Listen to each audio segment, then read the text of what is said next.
Hey Jim, how's it going? Welcome to the Military to Management podcast. Really excited to have you on today to share your story, background, and company, which is super relevant for people getting out of the military.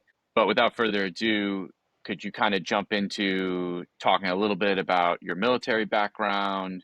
What branch did you serve in? How long were you in? Couple key, highlights from your time in. Absolutely, Eamon. Thank you, first of all, for hosting me on your podcast. A real treat for me.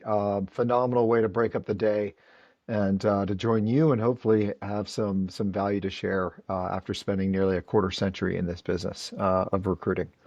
But from a military perspective, I served in the Marines. I came in through OCS after college. While looking at the Marine Corps, thinking about what was out there, intelligence sounded really cool. Um, and of course the oxymoron, that goes along with that, Marine Corps and intelligence and everything. But worked out. I was an intelligence officer in the Marines for about 8 years, and then plus 1 year later. The bulk of my active duty service, I was out in 29 Palms, California, with 3rd Battalion, 7th Marines in the fleet, and then did a second tour on the Joint Chiefs in their J2 in the Pentagon, and then transitioned after that, and then was recalled at the start of the Gulf War for about a year. Awesome. So Marines can be intelligent. That's great Yes, to share with all non-Marine listeners. still like to So use crayons, but there is intelligence in the marine life form. that's great. That's great. Yeah, Crayons are delicious. yeah, Anyway, exactly. so 8 years plus one.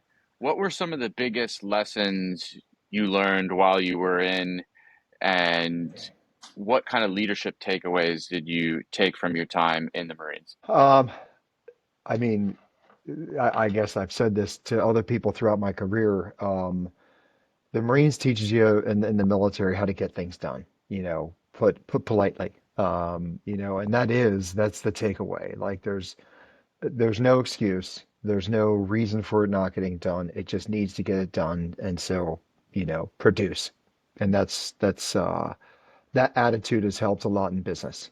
Just digging in, doing the hard jobs, and getting it done and getting results. And then from leadership, it was pretty simple. The Marine Corps, they lay it out in like 14 leadership principles, JJ did tie buckle and things like that. But it was basically, what stuck out to me was lead from the front, set the pace, um, and set the example, both things. Don't ask people to do things you won't do, and then be a leader, lead from the front every chance you can. And part of that is letting others lead and knowing when it's their time to lead, and take a back seat and develop your junior subordinates, which all of those things I do feel like I've been able to carry with me into the private sector the last 25 years, and get results out of it. Awesome. That is like the common thread for at least Marine Corps officers. Lead from the front. All the buzzwords you just said there. Is there like a particular moment when you were in a civilian leadership role that you realized, hey, this is something that I took from the Marines? Like something that stands out, or like maybe like a process or a way you do things now that you could directly correlate back to your time in? And uh, and so some background business wise, I've been in the recruiting world for a very long time, in talent acquisition, human capital. A lot of that time was as a producer, even as a leader of teams. We were always in a player coach model. And so as a producer, even though I wasn't, in my early years as a youngster in a leadership role, you still are a leader by being that, top performer, setting the pace, holding other people accountable to standards, and really trying to execute and iterate on some, not complicated processes, but how many times can you do it? How many times can you do it well? And that is really what I've taken as kind of like what what I have been able to execute well on and iterate on, and just, so pretty straightforward, pretty simple, overall. Like like lead the pace for the team, set what the goal should be on the scoreboard, and then let's all pull toward that goal. Love it. Love it. So 8 years plus one, that plus one, don't know exactly where that came. However, if you could kind of tell us about like what your at least initial transition into the civilian workforce was like. Did you face any challenges? Was there like an aha moment where you figured everything out? Tell us a little bit about that transition. I I my transition actually it was pretty good all in all. It wasn't too rocky. I had a lot of time to prepare. I had some shoulder surgeries I had to get done, and it just gave me a little bit of like thinking time. And during that time, I decided like even though I was an intelligence officer, had clearances and password, code word, keyword, whatever passwords, all that out the wazoo. I didn't want to do that for a living. I wanted to, head into business. Nobody in my family was in business. I came from, mom was a teacher, dad was a minister. So kind of just, humble origins. And so I wanted to do something different, see if I had what it takes, so to speak. And so I guess the biggest challenge in the transition, and it went kind of be even before the Marines, for me personally, I had a hard time finding my tribe. I went to a college where I quite honestly didn't really fit in. I was again from my like a modest background. It was an expensive private school, and I just didn't find my people. And then the Marine Corps, I found my people. Like it was awesome. Guys with similar values and all part of something bigger than themselves, which I think a lot of young people join the military for those exact things. And in my early days, I kind of felt the same way. Like my team wasn't values aligned, and I just had a little bit of a hard time kind of finding that tribe as well on the outside. Okay. So finding your tribe once you got out and you transitioned, it went smooth.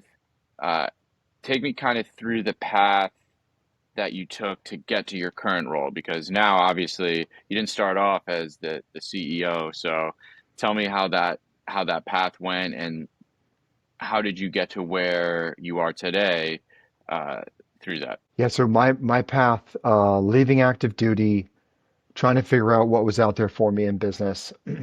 Of course, like everyone else, I talked to guys who were a little older than me and like had just done it, and it's very common, use their resume and that kind of stuff. And one of my friends had just gotten placed by a recruiter at Lucas Group who he played football with at Navy, and so naturally I called them up. And at the same time, I was kind of in this professional development course, like as you're leaving the military. It was sort of a special thing that I got to attend when I was at the Joint Staff and really met someone, the leader of the course, and he kind of talked to me about executive search and recruiting. And so I went into the relationship with Lucas Group with the intent on interviewing them too. Like I knew they were hiring. I thought, this might be a career for me. So I interviewed with a bunch of companies and went through the process, but ultimately decided this is my passion and what I wanted to do. And I feel very fortunate and blessed to kind of find that early, as a 30 something. And then that passion is something I'm still executing on 25 years later. It is amazing what you guys do. I used a similar service when I got out. I know a ton, and I talked with Lucas Group too, and I know a lot of people do that. It's super helpful. I would 100% recommend anybody listening to this who's thinking about getting out is to look into what to those types of services that Jim was just talking about. However, I do know your current role and your current company are a little bit different. Jim, can you kind of tell us about your current role day to day and about your current company? Definitely. So current role, I'm CEO of the MilVet, the military veteran, and we are literal with our marketing and advertising. Our whole purpose and mission is really to place more veterans into executive roles in business.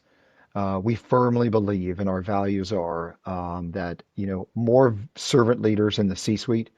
It's not only good for business, it's good for America.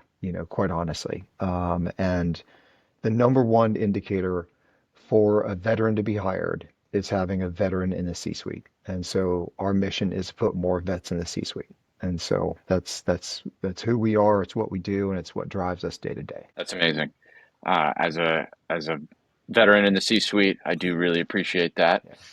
Talk to me about how, like, it's not just a guy getting out of the military or a gal getting out of the military going directly to the C-suite. What's like the criteria or path that somebody needs to be eligible to get into the C-suite from your opinion, or in your opinion? Yeah, it's changed a lot. It's not like when I joined, I'll be honest, this industry, which was very regimented. It was very, I mean, for the vast majority of things that were out there, it was, your Fortune 500 and climbing that corporate ladder, and there was a path, and that's changed. It's changed because of technology. It's changed because of, I think entrepreneurship throughout the veteran population has spiked since, I got out a long time ago. So, those are some big changes that I've seen in the industry. And like now what we as a company are focused on is for the most part kind of high growth, early stage businesses. I caveat that because I'm not talking about the entire corporate spectrum and what it would take to rise to the top at GE. What I'm looking at are primarily these are smaller businesses that we're doing searches for. They have a succession need. The owners might have started the business 40 years ago. They want to, retire. And so through private equity and a capital investment, that is the way many of these small businesses in America are able to, continue forward while the owner exits, the founder exits. And that's where we come into play oftentimes is finding that next leader, the person who's going to drive the growth, execute the private equity, team's plan and get the results they're looking for at the same time with our clients, building awesome culture, like building companies people are fired up to work at and will thrive in. And that's where vets can add a lot of value. It sounds everything you're saying is so interesting. Obviously, the baby boomer generation is retiring. They owned a ton of businesses. Those businesses need to transition income veterans with some business experience, keeping the ship going. Is the profile of these veterans typically they transitioned a couple years ago, maybe went to business school, maybe have some experience, or is there a world where somebody can get out of the military and jump right into this? What's how's that? Is there like a differentiation there, or is it do they need to have that business experience, in your opinion? It is the remarkable vet who gets out and steps right into a PE operator role. It is we've done it, but that's usually not an early stage company. They've been around, they have layers of leadership, um, and they can make sure that that transitioning vet who's going into a GM role, they have some people who can help them. In the early stage where we are a lot of time, they're as they're building these companies and they're doing a aggressive acquisition strategy and executing on that, they the line and block chart is GM CEO, and so there aren't those layers in there, so they need experienced guys who have a rep or two under their belt. Most of the folks we're placing now, probably Eamon, they have like between 5 and 15 years of post-military business experience. They are oftentimes, it's not required, but oftentimes they are post MBA, and they're coming out like where we're. What I love is our clients. They're not hung up on industry experience in that exact industry. For example, we have been a small part of helping a platform that initially it was a roll up of the HVAC, plumbing, electrical trades. There's a lot of businesses in America that are turning over. It's a super hot market right now for investment. And in 2019, a $50 million investment into that platform, 5 years later was generating nearly 3 billion in sales and now is generating 500 million in EBITDA annually. And that was built on the back of veteran leaders, and they are experienced leaders, but they're coming out of like consulting or finance. They're not coming out of the trades. And these are people who have been hired based on past success, based on having the attributes and traits that make a company grow like it has. That's an incredible success story. And for everybody getting out of the military, that's the path to getting to the C-suite or becoming a PE operator. That's awesome. To circle back a little bit to you specifically, what what's like a typical day or week like for you? Do you lean towards more potential customer acquisition, operations? What is it, recruitment? Like what does it look like for you? It looks different than it used to, Eamon, that's for sure.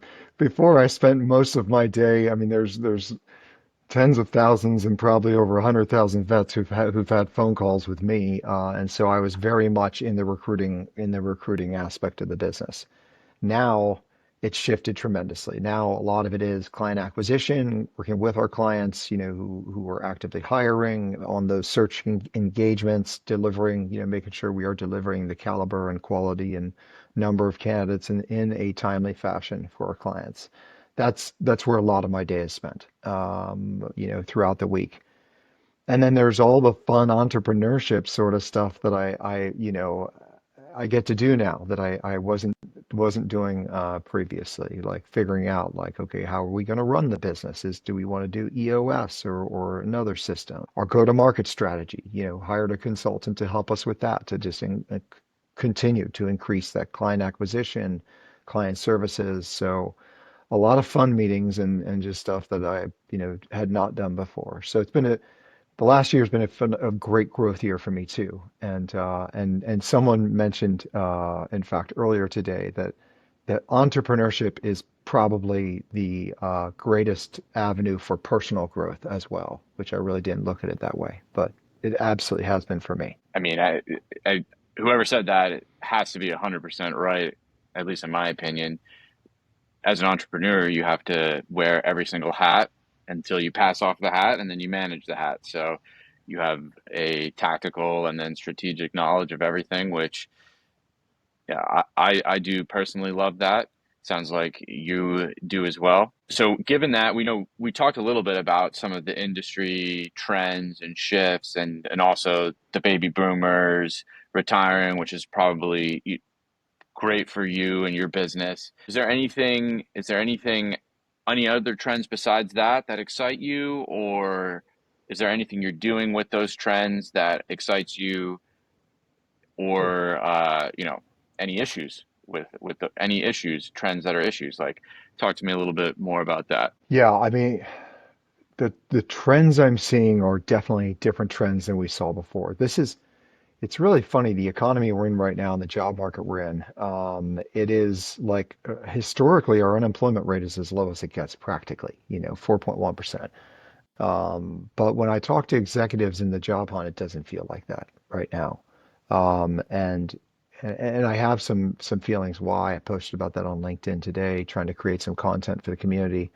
Um, but I'd say probably the largest trend that everybody in this space is going to deal with is AI. How is AI going to, disrupt the industry, add value to recruiters' desks, change the game? And I think people are still figuring that out. Right now, it feels like it's confused things a lot, with the easy applications and, bots applying like crazy to companies and then companies using AI to screen and so forth. And it just feels like there's a little bit of a disconnect and where, a recruiter can really add value and close that disconnection. So that's one trend.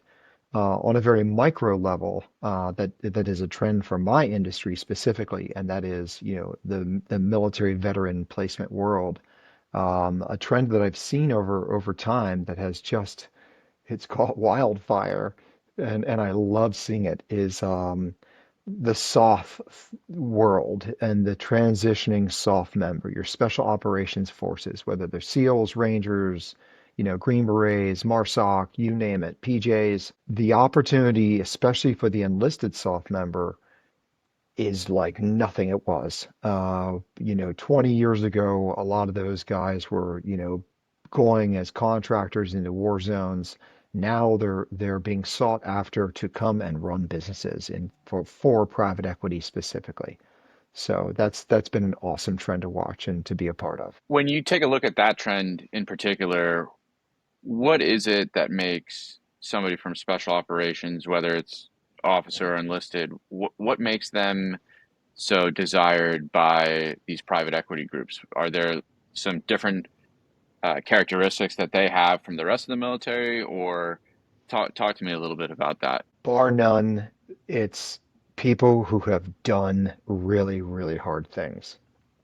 Because as you know, building a company is really, really hard. And so that's one of the things. They just that extra level that it takes to kind of become a Navy SEAL or a Green Beret, like that's unique. There's been a lot of self or selection for that individual, a lot of screening. So I'd say that's one of them. And then the other big reason is, and again, it's unique to where we are operating, and that is a lot of it is the buy and build space. A thesis going into execution and rolling up like an industry, like I mentioned. HVAC that had no one 800-pound gorilla, now $3 billion company in the space. Um, they want people who can handle ambiguous situations really well.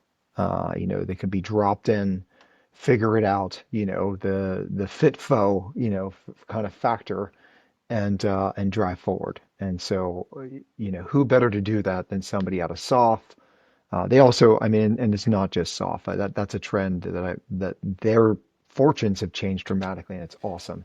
But also the private equity values, your Navy nukes who operate at a very high capacity, F-18 pilots, or other types of pilots. So just whoever it is, they just want people who've done really hard things, and certainly any of the special ops, forces have. So if you've done some really hard things, call Jim or look up the MilVet for sure. Please, I'll So say too. Yeah, yeah. There's not enough out there. So that's awesome, man. So circling back to the AI in recruiting, I've heard the stories, the bots applying. I try to hire for some of the companies I manage, and it can be super challenging. Do you see, how do you see that affecting the landscape, in the next couple years? Do you have any ideas of what you think are going to happen or any opportunities or big issues? Like, what's your opinion on that? I don't have a lot of like what I, view of the future when it comes to AI in our space, other than like it's going to have a massive impact, period. We want to be on the front end of that in our assessing software, on almost a monthly basis to help us, take full advantage of what's out there. I mean, even if it's as simple as reducing very administrative tasks that will take 20 or 30 minutes. And if you're doing that multiple times a day, it frees up, that individual to, sell, be on the phone, talking to prospective candidates and so forth. So right now, that's a lot of the way we're using AI. When it can hunt for the kind of people effectively, which I'm not seeing right now in anything that I'm using, that I'm describing to you, and the veteran piece of what we do, and you layer that in on search criteria, kind of AI isn't there yet hunting for vets, but I'm sure in a matter of like 3 or 4 months it will be. Right. It moves at super speed. Makes sense though. Free your people up to do the high leverage stuff. Yeah. That's that's where my head's at too. So sounds like that's kind of where everybody's trying to figure that out, and then hopefully some really great stuff comes out in the future.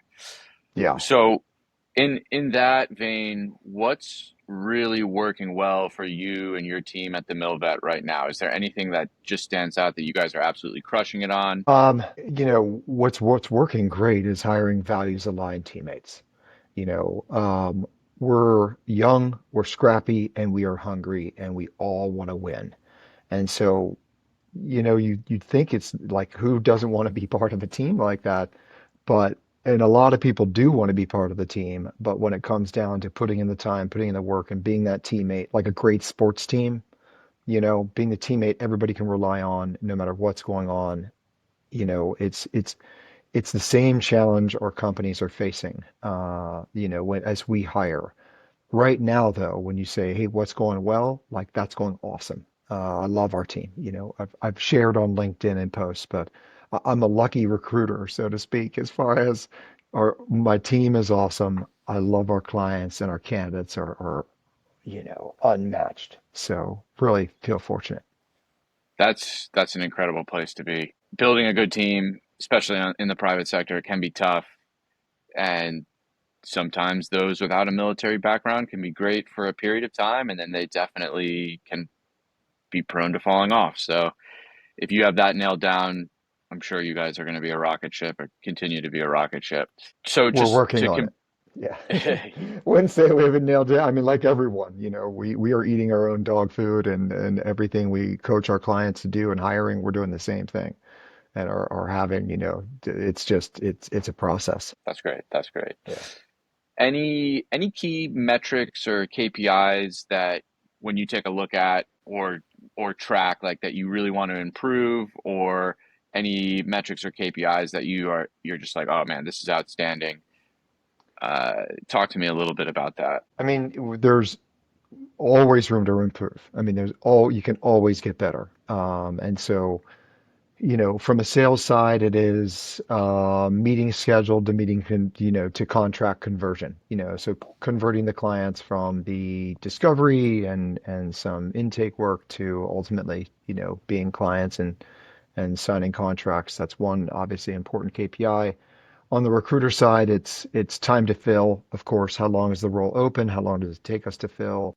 And then, the rate of closing. What's our close rate? What's the percentage of roles that we take on? How are we closing against them? Um, I used to track the percent of interviews to placement, and we work with really discerning clients right now, and I've kind of lost that one KPI a little bit just because when they win their battles by having the best team. In private equity, you name it, the whole war for talent and that sort of stuff. I know it's kind of cliche, but it is the deal. Like they're gonna win through leadership. They're not winning through, just financial maneuverings. And so it's who can bring on the best leader, and they're extremely discerning when it comes to handing over the keys to a company to a new hire, as you can imagine. Right, right. They have a lot of their money on the table, so they have to get it right. They have to That get it right. makes total sense. Yeah. I love your sales KPIs, close rate, all that stuff. You're singing my music right there.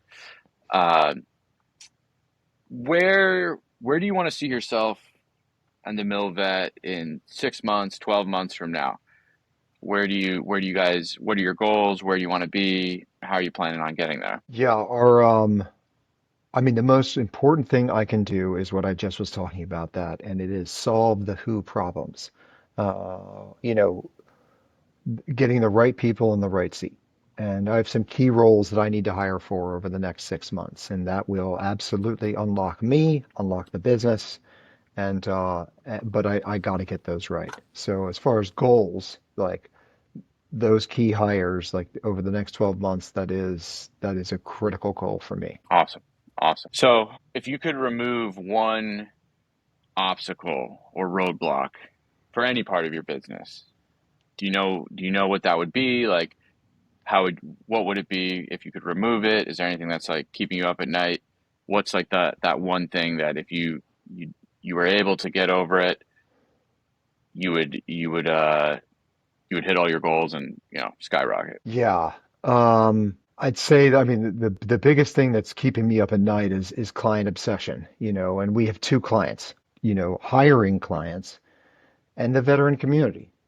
And if and just I want to serve them both as well as we possibly can. So just yeah, if there's if there's anything, Eamon, that does keep me up at night professionally, just we can always be better, because in I mean, it's client services like in your world. If you're not getting great service, they can find someone who's going to. So you must get that down as a company, and we have. But as you scale, and hire, can you retain that great service, that great experience? Like when you're real small and you want to impress them as you get larger, still got to have that same attitude. That's awesome. I like how you said you have two clients, which, in the industry could be other companies might say they only have one client, right? But you say you have two clients, which that's awesome to hear. I'm sure veteran that works with you guys feels like a client as well as you place them. So that's an amazing thing that you do for the veteran community, and sounds like it's a great business as well. So that's awesome. For Yeah. those, Just on one thing, I'll just like I felt a guiding principle like my entire that's why you stay in something for as long as I have is today's candidate, the job seeker, that person is tomorrow's client. Like period. If you do not look at them that way, then at some point you're going to wake up and you're going to be like, hey, where's all the business I should have? When it's, at a certain point in my career, you I wasn't an order taker, so to speak, but there are people calling you like, "Hey Jim, can you help me?" And it's like, "Sure, we sure can." And it's because they felt they could trust me because I returned phone calls and emails and you know did what I told them I was going to do and all the basic sales stuff. amazing, amazing. I Yeah. love that philosophy. I'm sure it's going to continue to bear fruit for you.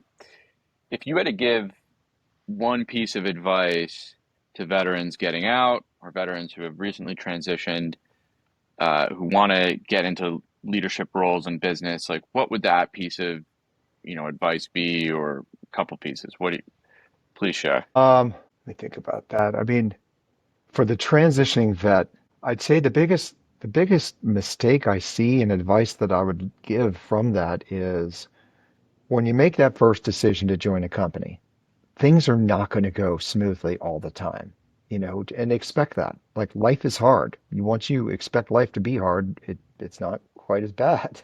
And so expect that there are going to be rocky moments in your next career like there were in the military and and dig in. Like get through those hard periods, you will grow.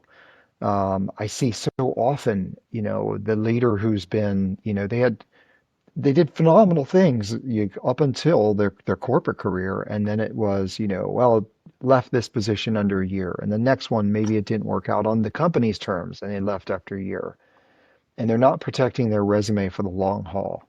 And in a booming economy, like most job seekers have experienced since 2010, it's not going to impact things quite as badly.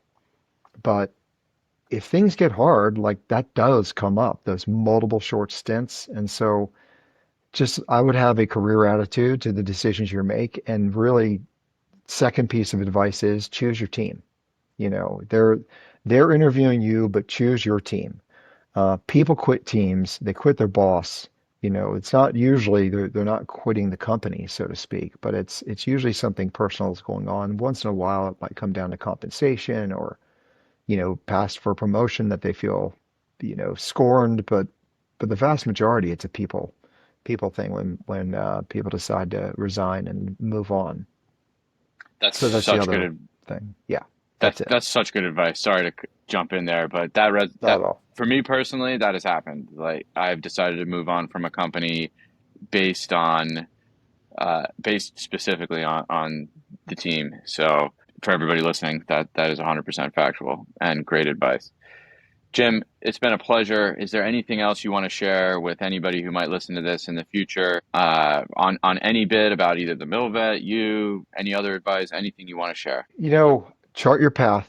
I mentioned choose your team. Look at your career as just that, a career, and things are not going to happen overnight. And so this is advice, Eamon. In fact, I try to tell myself, like, just be a little bit patient, where we are right now. Big goals, want to crush them, but regardless, like it takes time. And if they have that perspective, they probably, that vet who may not be feeling the love in the very first role, just they can get through it, if they have a broader perspective. And just it's all part of building their toolkit. Amazing. If somebody wants to find you or the MilVet, where should they go? What's the best place? Themilvet.org, and then I'm at james.lose at themilvet.org. Yeah, for sure. And thanks for that. Yeah, we love what we do. We're passionate about the community. We're trying to contribute in three main ways: content via our podcast, via our LinkedIn posts, community. We hosted over 20 veteran networking happy hours last year and industry specific dinners focused on like defense tech, aerospace, private equity, and people in those leaders in those roles. And then what I'm involved in, day to day is careers. So our three C's: content, community, careers. Amazing. Jim, it's Yep. been a pleasure having you on. Love the wisdom that you've shared with everybody. And if anybody's got any questions, you heard it here first, themilvet.org. Go find Jim. Thank you, Eamon. It's been my pleasure, and I really appreciate what you're doing as well. So thank you. Thanks so much, man. Yep. Take care.